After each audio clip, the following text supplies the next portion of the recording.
So now your car has various options where you can watch the different things from up front, and one of them is you can actually watch the voltage.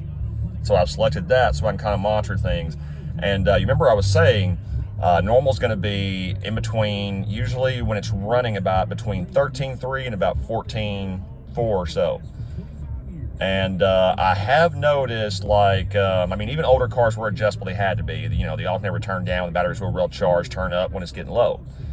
But usually it was more, much more, it wasn't like a continuous adjustment. It was more of just like looking for a threshold and doing there. So like, say it would always back off to like the lower 13s if the battery was well charged, and then only jump to the 14s, battery's like real low.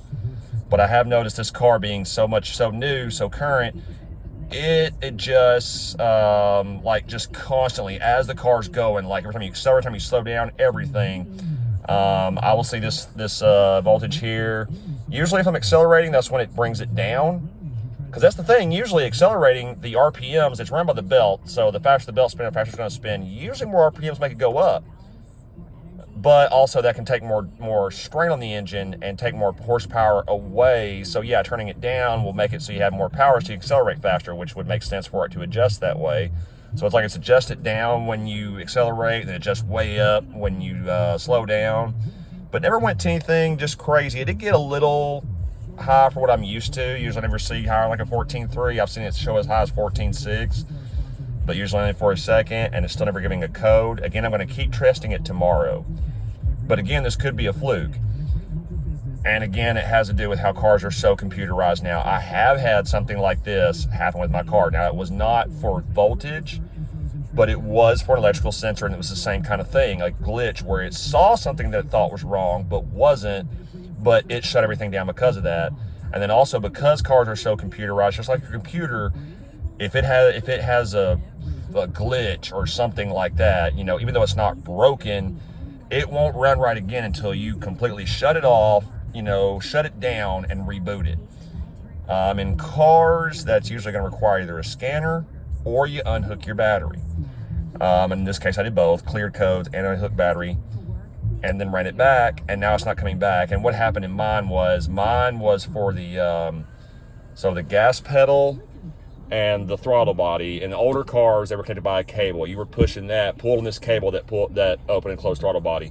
But now it's all electronic. There's just wires connected there. It doesn't connect to some outside of the car. It's next to electronic stuff, and it reads how much you're pushing that. And the computer will then tell the throttle body, and then that will on its own open according to how much pressure in the pedal. And it was one day where I was hauling a whole bunch of stuff, and I think that's what did it. Going one way, having a ton of weight in my car, the other way, car's super light. I think it threw it off, that suddenly it was like it could like go easily fly in 1 minute, and next it's having like really, you know, give like it's all to even move. I think it confused it, and it logged a code saying that and the throttle body weren't agreeing with each other. But it shut my car down into limp mode, like y'all's was, where it wouldn't let you, there was almost like no horsepower, and I was in Joiner. I had to drive an hour that way. It was miserable. But I get home and I see that code, and so I go ahead and try it, and I clear it, and I unhook my computer, and this has been a couple months now. Like, if it was a true problem, it would have come back. And then that's also why I'm even going over this, is like, if we do start seeing it again, if it starts being regular, then yeah, something's wrong. But just again, this is very common. It's even happened to me. It was that very Hyundai out there. And again, it did it just once, cleared them, and it's never done it since. That's been a couple of months. It's still the original part. So this may have been the same thing, but if you keep it in battery voltage here, you can be able to monitor yourself.